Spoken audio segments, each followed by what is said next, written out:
何が違うのかな。くださいものを頼む。お水をください。お箸をください。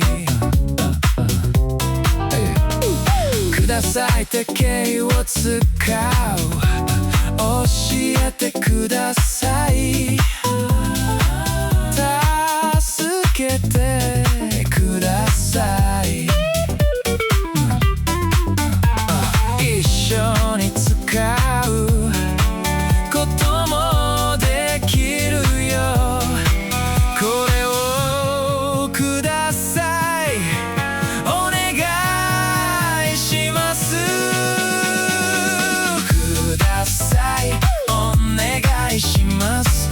どちらも Please ください。お願いします。何が違うのかな。お願いします。サービスを頼む。タクシーで駅までお願いします。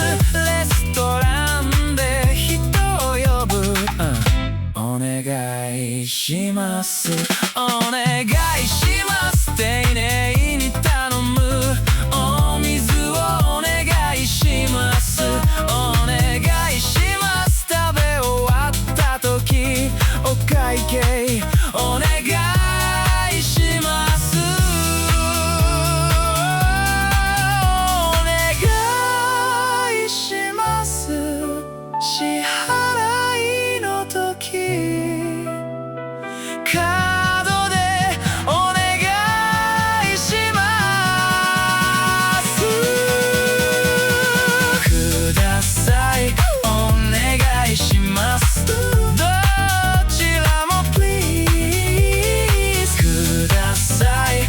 お願いします。何が違うのかな。ください。物かて形お願いします。さあ